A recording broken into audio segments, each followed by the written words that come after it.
Yes, Shri K M Antony, ഈ കേസിനെ കുറിച്ച് താങ്കൾക്ക് നന്നായി അറിയാം എന്നാണ് ഞാൻ മനസ്സിലാക്കുന്നത്. നോക്കൂ, കൊല്ലപ്പെട്ട വിശാലിനൊപ്പം സ്ഥലത്തുണ്ടായിരുന്ന ABVP പ്രവർത്തകർ 2 പേർ, വിഷ്ണുപ്രസാദ്, ശ്രീജിത്ത്, അവരെയും അക്രമികൾ ഗുരുതരമായി കുത്തിപ്പരിക്കേൽപ്പിച്ചിരുന്നു. മാത്രമല്ല, വിശാലിനെ ആക്രമിക്കുന്നത് തടയാൻ ശ്രമിച്ച സ്ഥലത്ത് ഉണ്ടായിരുന്ന മറ്റ് 7ഓളം ABVP പ്രവർത്തകരെയും അക്രമികൾ ഉപദ്രവിച്ചിരുന്നു. ആദ്യം ലോക്കൽ പോലീസാണ് അന്വേഷണം നടത്തിയത്. പ്രതികളെ അറസ്റ്റ് ചെയ്യുന്നത് വൈകിയതുകൊണ്ട് ക്രൈംബ്രാഞ്ചിനെ അന്വേഷണം ഏൽപ്പിക്കുന്നു. ക്രൈംബ്രാഞ്ച് കുറ്റമറ്റ രീതിയിൽ അന്വേഷിച്ചു എന്നാണ് നേരത്തെ സ്പെഷ്യൽ പ്രോസിക്യൂട്ടറും പറഞ്ഞത്. കാരണം ആ അന്വേഷണ ഉദ്യോഗസ്ഥൻ അദ്ദേഹം ഈ ക്രോസ് ചെയ്ത സമയത്തൊക്കെ വളരെ ശക്തമായ നിലപാട് തന്നെ സ്വീകരിച്ചു. പക്ഷേ കോടതിയുടെ ഭാഗത്തു നിന്ന് മോശം അനുഭവം അദ്ദേഹത്തിനുണ്ടായി. ഈ ജഡ്ജ് ഷൗട്ട് ചെയ്യുന്ന ഒരു സമീപനമൊക്കെ ഉണ്ടായി. അതൊക്കെ അദ്ദേഹം നേരത്തെ പരാമർശിച്ചു. ഇതിൽ എവിടെയാണ് പാളിച്ച ഉണ്ടായിരിക്കുന്നത്? ശ്രീ കെ എം ആന്റണി, താങ്കളിപ്പോൾ ഒരു അഭിഭാഷകൻ കൂടിയാണ്. എങ്ങനെയാണ് ഈ കേസിനെ, ഈ വിധിയെ വിലയിരുത്തുന്നത്? ഇത് വളരെ വിവാദങ്ങൾ ഉണ്ടാക്കിയ ഒരു കേസാണ്. ഈ കേസ് ക്യാമ്പസ് രാഷ്ട്രീയത്തിന്റെ രക്തസാക്ഷി എന്ന നിലയ്ക്ക് വിശാൽ ക്രൂരമായി കൊല ചെയ്യപ്പെടുകയാണ്. കാരണം 2012 ജൂലൈ 16-ാം തീയതിയാണ് നാവാവതർക്ക് സ്വാഗതം അരുളുന്ന പ്രോഗ്രാമുമായി ബന്ധപ്പെട്ട് കോന്നി NSS കോളേജിലെ വിദ്യാർത്ഥിയായിരുന്ന ഈ വിശാൽ സംഘടനാ പ്രവർത്തനത്തിന്റെ ഭാഗമായിട്ട് അവിടെ വരുന്നു. അപ്പോൾ ആ ഘട്ടത്തില് വിദ്യാർത്ഥി സംഘർഷവുമായി ബന്ധപ്പെട്ടിട്ടുള്ള ഒരു കലാലയ ആക്രമണം എന്നുള്ളതേ ഉള്ളൂ അതിനകത്ത് വരുന്നത്. പക്ഷെ കൊല ചെയ്യപ്പെട്ട് കഴിഞ്ഞ് ഇതിന്റെ പ്രാഥമിക അന്വേഷണം, കേസ് രജിസ്റ്റർ ചെയ്തതും അതുപോലെ FIR-നെ സംബന്ധിച്ച് പോലും ആക്ഷേപങ്ങൾ പറയുന്നതായി കേൾക്കുന്നുണ്ട്. അതുപോലെ തന്നെ ആരംഭഘട്ടത്തിൽ ലോക്കൽ പോലീസാണ് ഇത് അന്വേഷിച്ചിരുന്നത്. ലോക്കൽ പോലീസിന്റെ അന്വേഷണം തൃപ്തികരമല്ല എന്ന് ബോധ്യപ്പെട്ടതിന്റെ അടിസ്ഥാനത്തിലാണ് മാസങ്ങൾക്ക് ശേഷം ക്രൈംബ്രാഞ്ച് ഈ കേസ് ഏറ്റെടുക്കുന്നത്. ക്രൈംബ്രാഞ്ച് ശരിയായ രീതിയിൽ അന്വേഷിച്ചു, അല്ലെങ്കിൽ നല്ല രീതിയിൽ പ്രവർത്തിച്ചു എന്നുള്ളത് ഇപ്പോൾ പ്രോസിക്യൂട്ടർ തന്നെ പറയുന്നു എന്ന് പറയുമ്പം, പക്ഷേ ഒരു കേസിന്റെ അന്വേഷണത്തില് വേണ്ടത് ആരംഭഘട്ടത്തിൽ എങ്ങനെ അതിനെ കാണുന്നു, തെളിവുകൾ ശേഖരിക്കുന്നു, പ്രതികൾ ആരാണെന്ന് നിശ്ചയിക്കുന്നു, അല്ലെങ്കിൽ അന്ന് ആ ദിവസങ്ങളിൽ ഏതായാലും ഗോൾഡൻ അവേഴ്സ് എന്ന് പറയും ഇൻവെസ്റ്റിഗേഷനിൽ, ആ മണിക്കൂറുകളിൽ 2-3 ദിവസത്തിനുള്ളിൽ ഈ കേസിനെ ഷേപ്പ് ചെയ്യണം. അതല്ലാതെ ആന്റണി സാർ ഒന്ന് അൺമ്യൂട്ട് ചെയ്യണം പ്ലീസ്, ഒന്ന് അൺമ്യൂട്ട് ചെയ്യണം. രാഷ്ട്രീയ സംഘർഷങ്ങളിൽ ഉൾപ്പെട്ടുള്ള കൊലപാതകങ്ങളുടെ അന്വേഷണം പ്രത്യേക രീതിയിൽ വേണം. ഞാൻ എന്റെ അനുഭവത്തിൽ പറയുകയാണെങ്കിൽ, ഞാൻ കൂത്തുപറമ്പില് രാഷ്ട്രീയ കൊലപാതകങ്ങളും സംഘർഷങ്ങളും ഒക്കെ ഉള്ള ഒരു കാലഘട്ടത്തിൽ 2 വർഷത്തോളം അവിടെ ജോലി ചെയ്യാനുള്ള ഒരു സാഹചര്യം ഉണ്ടായി. ഈ കേസുകൾ അന്വേഷിക്കുമ്പോൾ അതിന് പ്രത്യേകമായിട്ട് താല്പര്യം വേണം. കാരണം ഇതിന്റെ കൊടിയുടെ നിറമല്ല ഇതിന്റെ കാണേണ്ടത്. ഇതിപ്പം ഈ ABVP-യുടെ ഒരു പ്രവർത്തകനാണ്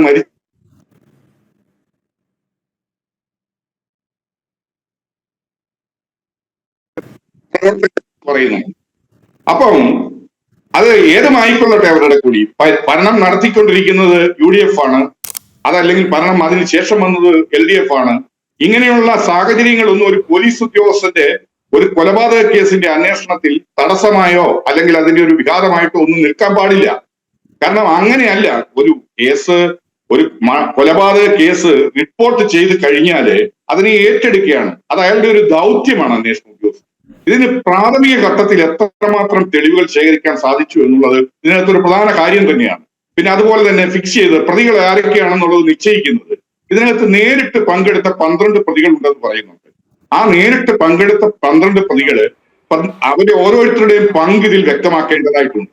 ഇതിൽ പ്രധാനപ്പെട്ട ഒരു കാര്യമെന്ന് പറഞ്ഞാൽ ഡിഫൻസ് ലോയേഴ്സ് പറയാൻ സാധ്യതയുള്ളത് ഈ കുത്തിയിരിക്കുന്ന ഒരാൾ തന്നെയാണ്. ഇതിൽ 2 കുട്ടികൾക്ക് ഗുരുതരമായ പരിക്കും, 7ഓളം പേർക്ക്, ആകെ 7ഓളം പേർക്ക് മറ്റു ആളുകൾക്ക് പരിക്ക് പറ്റുകയും ചെയ്തിട്ടുണ്ട്. അപ്പൊ അവരൊക്കെ വളരെ വാലിഡ് ആയിട്ടുള്ള സാക്ഷികളാണ്, ഇഞ്ചേർഡ് ആണ്, സംഭവം കണ്ടു എന്നുള്ളത് തെളിയിക്കപ്പെടുന്നവരാണ്, ആശുപത്രി ചികിത്സ തേടിയവരാണ്. അവരൊക്കെ എന്താണ് കോടതിയിൽ പറഞ്ഞിട്ടുള്ളതെന്ന് എനിക്ക് അറിഞ്ഞുകൂടാ. പിന്നീട് 2 വിദ്യാർത്ഥി സംഘടനയുടെ നേതാക്കൾ അല്ലെങ്കിൽ അതുമായിട്ട് ബന്ധപ്പെട്ട സാക്ഷികൾ കൂറുമാറിയതായിട്ടൊക്കെ പറയുന്നുണ്ട്. അതൊക്കെ സ്വാഭാവികമാണ്. അത് ആ രീതിയിലാണ് പോലീസ് അതിനെ കാണേണ്ടതും. ഞാൻ മുമ്പ് പറഞ്ഞു വന്നത്, രാഷ്ട്രീയ സംഘർഷം അല്ലെങ്കിൽ കൊലപാതക കേസുകൾ, അതുപോലെ ഗുരുതരമായ കേസുകളിൽ വരുമ്പോൾ സാക്ഷികൾ എങ്ങനെയാണ് വരുന്നത്, ആ സാക്ഷിയുടെ ഉദ്ദേശം എന്താണ്. ചിലപ്പോൾ നമ്മൾ ചില കേസുകളൊക്കെ ഇങ്ങനെ രാഷ്ട്രീയമല്ല അല്ലാത്ത കേസുകളും ഒക്കെ ചിലപ്പോൾ സാക്ഷികൾ സ്വമേധയാ മുന്നോട്ട് വരും സാക്ഷി പറയാനായിട്ട്. കാരണം വിചാരണ വേളയിൽ ഹോസ്റ്റലായി കഴിഞ്ഞാൽ അത് ഗുണമാണ്. ആ ഒന്നില് രാഷ്ട്രീയ പാർട്ടിയുടെ ആളുകളാണ്, അവർക്ക് സഹായം അല്ലെ അവരെ സഹായിക്കാൻ വേണ്ടി വരും. അതല്ല ഇനി പണക്കാരൻ ഏതെങ്കിലും ഒരു വലിയ കേസിൽ പ്രതിയായാൽ സ്വമേധയാ കയറി വരും സാക്ഷി പറയാൻ.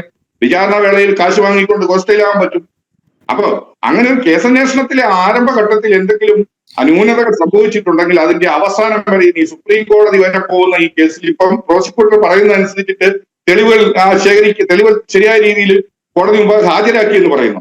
പക്ഷെ അപ്പീലിന് പോകാം, അപ്പീൽ പോയിട്ട് എന്താണ് ശിക്ഷ അല്ലെങ്കിൽ എന്താണെന്നുള്ളത് അറിയില്ല. നമ്മളെ സംബന്ധിച്ചിടത്തോളം ഇതിനകത്തെ വിധിന്യായം ഇതുവരെ വന്നിട്ടില്ല, നമ്മളാരും കണ്ടിട്ടുമില്ല. അപ്പൊ അതിൽ എന്തൊക്കെയാണ് കോടതി അതിലെ ഓരോ സംഭവങ്ങളെ സംബന്ധിച്ച് പറഞ്ഞിരിക്കുന്നത്, ഓരോ സാക്ഷി നൽകിയിരിക്കുന്ന തെളിവുകളെ സംബന്ധിച്ച് പറഞ്ഞിരിക്കുന്നത്. 140 സാക്ഷികൾ ഉണ്ടായിരുന്നു ആകെ. അതിൽ 53 പേരെ വിസ്തരിച്ചു, ബാക്കിയുള്ളവരെ വിസ്തരിച്ചിട്ടില്ല. അത് കഴിഞ്ഞ് വിസ്തരിക്കാതിരിക്കുന്ന ഓരോ കാരണങ്ങൾ കാണും, അത് പ്രശ്നമല്ല. പിന്നെ 8 സാക്ഷികൾ ദൃക്സാക്ഷികളാണെന്ന് പറയുന്നുണ്ട് ഈ കേസിൽ. അപ്പൊ 8 ദൃക്സാക്ഷികൾ ഉള്ളവരെ എങ്ങനെയാണ് വിശ്വാസത്തിൽ എടുക്കുകയോ അല്ലെങ്കിൽ വിശ്വാസത്തിൽ എടുക്കാതിരിക്കാനുണ്ടായ കാരണമോ എന്നൊക്കെ ഉള്ളത് വിധിന്യായം കാണുമ്പോൾ മാത്രമേ നമുക്ക് പറയാൻ സാധിക്കൂ. എന്താണെങ്കിലും ഇതിന്റെ ആരംഭഘട്ടത്തിലുള്ള അന്വേഷണത്തെ സംബന്ധിച്ച് ആരോപണങ്ങൾ ഒരുപാട് വന്നിട്ടുണ്ട്. അത് ഒരു പരിധി വരെ ശരിയായിരിക്കാം. അതിനുശേഷമാണ് ക്രൈംബ്രാഞ്ചിന് തെളിവുകൾ ശേഖരിക്കാനും അതിനുശേഷം മാത്രമേ സാധിക്കുള്ളൂ. അവർ മാസങ്ങൾ കടന്നുപോയ ഒരു കേസിൽ എങ്ങനെ തെളിവുകൾ ശേഖരിക്കാൻ പറ്റും? പ്രതികളുടെ അറസ്റ്റ് പോലും വൈകി എന്നുള്ള ഒരു ആരോപണം ആദ്യഘട്ടത്തിൽ ഉണ്ടായിരുന്നു. ഇത് ഉത്തരവാദിത്വത്തോടുകൂടി അന്വേഷിച്ചു കഴിഞ്ഞാൽ ഇങ്ങനെയുള്ള രാഷ്ട്രീയ കൊലപാതകങ്ങൾ, പ്രത്യേകിച്ചും ഇന്നിപ്പോ ക്യാമ്പസുകളിൽ നടക്കുന്ന കൊലപാതകങ്ങൾക്ക് അല്ലെങ്കിൽ ആ രീതിയിലുള്ള കേസുകൾക്ക് കുറവ് വന്നിട്ടുണ്ട്. ഈ കഴിഞ്ഞ 5 വർഷമായിട്ട് അങ്ങനെയുള്ള കേസുകളിൽ 2018 അഭിമന്യുവിന്റെ കേസിന് ശേഷം കേസുകൾ ഉണ്ടോ എന്ന് എനിക്ക് സംശയമാണ്. എന്താണെങ്കിലും ഈ 13 വർഷത്തിന് ശേഷം ഇങ്ങനെ ഒരു ശിക്ഷ വരുമ്പോൾ അതിനകത്ത് നീതി പൂർണ്ണമായി നിർവഹിക്കപ്പെടുന്നില്ല എന്ന് കാണുന്നത് വളരെയധികം സങ്കടകരമാണ്. കാരണം പോലീസിന്റെ അന്വേഷണത്തിലെ വീഴ്ചയാണോ അറിയേണ്ടത്. പട്ടാപ്പകലാണ് ഈ കൊലപാതകം നടന്നത്. ഇപ്പോൾ അഭിമന്യുവിനെ കൊന്നതുപോലെയല്ല, അത് ഇരുട്ടിൻ്റെ മറവിലായിരുന്നു. പക്ഷേ പട്ടാപ്പകൽ കൊലപാതകം നടക്കുന്നു. ഒരു കോളേജ് ക്യാമ്പസിന് മുന്നിലാണ് ഈ ഹീനമായിട്ടുള്ള കൃത്യം അരങ്ങേറിയിരിക്കുന്നത്. മാത്രമല്ല ഈ 2 പേർ ഇദ്ദേഹത്തിൻ്റെ സുഹൃത്തുക്കൾ, ഈ വിശാലിൻ്റെ സുഹൃത്തുക്കൾ വിഷ്ണുപ്രസാദ്, ശ്രീജിത്ത്, അവർക്കും ഗുരുതരമായി പരിക്കേറ്റിരുന്നു. അവരുടെ സാക്ഷിമൊഴിയുണ്ട്. മാത്രമല്ല ഈ വിശാലിനെ ആക്രമിക്കുന്നത് തടയാൻ ശ്രമിച്ച 7 ABVP പ്രവർത്തകരുടെ മൊഴിയുണ്ട്. ഇവരൊക്കെ കോടതിയിൽ വിചാരണ വേളയിൽ ശക്തമായി ഇത് പറയുകയും ചെയ്തതാണ്. കോടതിക്കകത്ത് ഇതൊക്കെ കൃത്യമായിട്ട് അവർ പറയുകയും ചെയ്തിട്ടുണ്ട്. എന്നിട്ടും ഇവർ ABVP പ്രവർത്തകരായതുകൊണ്ട് അങ്ങനെ വളരെ നേരത്തെ ശ്രീ പ്രതാപ് ജി പടിക്കൽ പറഞ്ഞ വളരെ ഫ്ലിംസി ഗ്രൗണ്ടിൽ ആണ് കോടതി ഇത് വിലയിരുത്തിയത് എന്ന് പറയുമ്പോൾ ഈ സാധാരണക്കാരൻ എങ്ങനെയാണ് ഈ നീതിപീഠത്തിൽ നിന്ന് നീതി പ്രതീക്ഷിക്കുക? മാത്രമല്ല ഈ വിശാലിൻ്റെ കുടുംബം ഇത്രകാലമായി അവർ അനുഭവിക്കുന്നു. 12 വർഷത്തെ കാത്തിരിപ്പാണ്. നീതി നിഷേധമല്ലേ ഉണ്ടായിരിക്കുന്നത്? അല്ല, കോടതിയെ സംബന്ധിച്ചിടത്തോളം ഈ കോടതി അതിന്റെ ജഡ്ജ്മെന്റിൽ എന്താണ് രേഖപ്പെടുത്തിയിരിക്കുന്നത് എന്ന് കണ്ടെങ്കിൽ മാത്രമേ നമുക്ക് അത് പറയാൻ പറ്റൂ, അതിലൊരു വ്യക്തമായ അഭിപ്രായം പറയാൻ പറ്റൂ. അപ്പീലിൽ ഈ പറഞ്ഞ രീതിയിൽ 7 പരിക്കേറ്റ സാക്ഷികളും കൃത്യമായി മൊഴി പറഞ്ഞിട്ടുണ്ടെങ്കിൽ ആ വിധി ഹൈക്കോടതിയിൽ ചലഞ്ച് ചെയ്യാൻ അപ്പീലിൽ പോകാം. അത് കൃത്യമായിട്ട് തന്നെ അതില് ഒരു നീതി കിട്ടും. കോടതികൾ ഒരു കോടതിയല്ല, കോടതികൾക്ക് മേളിൽ കോടതികളുണ്ട്. അപ്പൊ ഒരു കോടതിക്ക് പിശക് പറ്റിയാലും അത് നോക്കാനായി മുകളിൽ കോടതികളുണ്ട്. അപ്പൊ നമ്മൾക്കത് പ്രതീക്ഷയോടെ നിൽക്കാനേ സാധിക്കൂ. തീർച്ചയായിട്ടും ഇതില് നീതി ട്രയൽ കോടതിയിൽ നിന്ന് നീതി കിട്ടുകയോ എന്നുള്ളതല്ല, പ്രതികൾ വെറുതെ വിടപ്പെട്ടു എന്നുള്ളത് വളരെ പ്രധാനപ്പെട്ട ഒരു കാര്യം തന്നെയാണ്. കാരണം അത് 13 വർഷങ്ങൾക്ക് ശേഷമാണ്. ആ 13 വർഷങ്ങൾ ഇതിൽ ബന്ധപ്പെട്ട ആളുകളെല്ലാം അതിൻ്റെതായ മാനസിക സംഘർഷത്തിലാണ്. അതുപോലെ തന്നെ വിശാലിന്റെ കുടുംബാംഗങ്ങളും എല്ലാവരും തന്നെ. അപ്പൊ ആ രീതിയിൽ പോകുന്ന ഒരു സംഭവത്തിൽ എങ്ങനെ പോലീസിന്റെ ഭാഗത്ത് വീഴ്ചയുണ്ടോ ഇല്ലയോ എന്നുള്ളത് കോടതി അതിനകത്ത് എന്തെങ്കിലും പറഞ്ഞിട്ടുണ്ടെങ്കിൽ നമുക്ക് കാണാൻ സാധിക്കുള്ളൂ. അതല്ലെങ്കിൽ അത് കൃത്യമായിട്ട് 5 വർഷത്തിന് ശേഷമാണ് ചാർജ് കൊടുത്തിട്ടുള്ളത്. 2023 ഇതിന്റെ വിചാരണ തുടങ്ങിയത്. 2023 വിചാരണ തുടങ്ങിയ കേസിൽ ഇന്നാണ് വിധി പറഞ്ഞിരിക്കുന്നത്. അപ്പം ഇതില് വിധിന്യായം കിട്ടാതെ നമുക്ക് ഇതിനെ സംബന്ധിച്ച് കൂടുതലായിട്ട് പറയാൻ പറ്റില്ല. അതാ എന്താണ് അതിൽ കോടതിയുടെ നിരീക്ഷണങ്ങൾ എങ്ങനെയെന്നുള്ളത് നമ്മൾ പുറമേ നിന്ന് നിയമത്തെക്കുറിച്ച് വലിയ അവബോധമില്ലാത്ത അല്ലെങ്കിൽ വലിയ പാണ്ഡിത്യമൊന്നും ഇല്ലാത്ത സാധാരണക്കാരുണ്ടല്ലോ, ഞങ്ങളെപ്പോലെയൊക്കെ ഉള്ളവർ. ഈ 20 പേരല്ല ഈ കൃത്യത്തിൽ ഏർപ്പെട്ടത്, അല്ലെങ്കിൽ ഈ 20 പേരല്ല യഥാർത്ഥ കുറ്റവാളികൾ എന്നാണല്ലോ പറഞ്ഞിരിക്കുന്നത്. അവരെ എല്ലാവരും വെറുതെ വിട്ടിരിക്കുകയല്ലേ? അങ്ങനെയാണെങ്കിൽ ആര് എന്നുള്ളൊരു ചോദ്യം അവശേഷിക്കുന്നില്ലേ? വിശാൽ എന്തായാലും അവിടെ സ്വയം അദ്ദേഹം കത്തിയെടുത്ത് മുറിവേൽപ്പിച്ച് അദ്ദേഹം ആത്മഹത്യ ചെയ്യുകയായിരുന്നില്ല. അത് ഒബ്വിയസ് ആണത്, അല്ലേ? അപ്പം അങ്ങനെയെങ്കിൽ ആര് കൊന്നു എന്നുള്ളൊരു ചോദ്യമില്ലേ? അത് അഡ്രസ്സ് ചെയ്യേണ്ടതല്ലേ? അല്ല, കോടതിയെ സംബന്ധിച്ചിടത്തോളം ആര് കൊന്നു എന്നുള്ളത് കോടതിക്ക് അതല്ല പ്രശ്നം. അല്ല, കോടതിയുടെ തെളിവുകൾ വേണം. ഒരു വിധി പ്രസ്താവിക്കുന്നതിന് മുമ്പ് ആന്റണി സാർ, ഒരു വിധി പ്രസ്താവിക്കുന്നതിന് മുമ്പ് തെളിവുകൾ പരിശോധിക്കണം. തെളിവുകളുടെ അടിസ്ഥാനത്തിൽ മാത്രമേ ശിക്ഷ വിധിക്കൂ. എല്ലാം ശരിയാണ്. നോക്കൂ, ഞാൻ ആവർത്തിക്കുകയാണ്, പട്ടാപ്പകലാണ് ഈ കൊലപാതകം നടന്നത്, അല്ലേ? ഈ വിശാൽ ഒറ്റയ്ക്കായിരുന്നില്ല. അവിടെ വിശാലിൻ്റെ സുഹൃത്തുക്കൾ ഉണ്ടായിരുന്നു. അവർ കൃത്യമായിട്ടുള്ള മൊഴി കൊടുക്കുന്നുണ്ട്. മാത്രമല്ല, ഈ വിശാലിനെ സഹായിക്കാൻ ചെന്ന വിശാലിൻ്റെ സുഹൃത്തുക്കൾ അവരും ആക്രമിക്കപ്പെട്ടു. അവരും കൃത്യമായിട്ടുള്ള മൊഴി കൊടുത്തിട്ടുണ്ട്. പക്ഷേ ഇതൊന്നും നമ്മുടെ നീതിപീഠം മുഖവിലക്കെടുക്കുന്നില്ല എന്ന് വെച്ചാൽ എന്തായിരിക്കും? സാധാരണക്കാരൻ എന്താണ് മനസ്സിലാക്കേണ്ടത്? അല്ല, അത് നമ്മളങ്ങനെ ചിന്തിക്കുമ്പോൾ ഇതിനകത്ത് വേറെ ഒരു കാര്യം കൂടിയുണ്ട്. ആശുപത്രിയിലേക്ക് പോകുന്ന വിശാല് അയാളുടെ സുഹൃത്തിനോട് പറയുന്നുണ്ട്, ഇന്ന ആളാണ് എന്നെ കുത്തിയെന്ന് പറയുന്നുണ്ട്, മരണമൊഴി പോലെ ഉണ്ടത്. അപ്പൊ കൃത്യമായ തെളിവുകളുണ്ട്. അത് എങ്ങനെയാണ് കോടതി ഇതിനെ വിശ്വാസത്തിൽ എടുക്കാതെ വന്ന സാഹചര്യം എന്നുള്ളത് നമ്മൾ വിലയിരുത്തണം. അത് നമുക്കിപ്പോ ഒരു അഭിപ്രായം വിധി പകർപ്പ് കാണാതെ നമുക്കത് പറയാൻ സാധിക്കില്ല.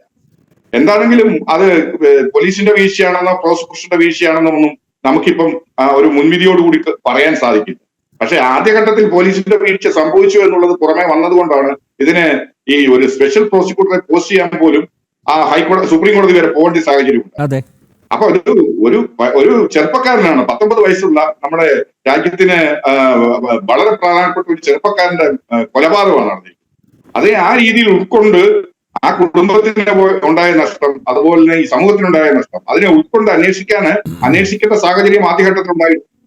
ഞാനിപ്പോ ആ അന്വേഷണം പൂർത്തിയാണെന്ന് എനിക്ക് അറിഞ്ഞുകൂടാ. പക്ഷെ ആരോപണങ്ങൾ വന്നതിന്റെ അടിസ്ഥാനത്തിൽ അത് അങ്ങനെ ആയതുകൊണ്ടാണല്ലോ ക്രൈംബ്രാഞ്ച് അന്വേഷിച്ചത്. ലോക്കൽ പോലീസ് കൃത്യമായിട്ട് അന്വേഷിച്ചിരുന്നെങ്കിൽ ഒരാരോപണത്തിനോ അല്ലെങ്കിൽ അങ്ങനെയുള്ള ഒരു അടിസ്ഥാനം വരില്ലായിരുന്നു. അപ്പൊ അത് അവിടെ എന്തോ സംഭവിച്ചിട്ടുണ്ട്. വിധിന്യായം കണ്ടതിന് ശേഷം മാത്രം പ്രതികരിക്കുന്നതായിരിക്കും അതിൽ ഉചിതമെന്നാണ് എനിക്ക് തോന്നുന്നത്. ഓക്കെ.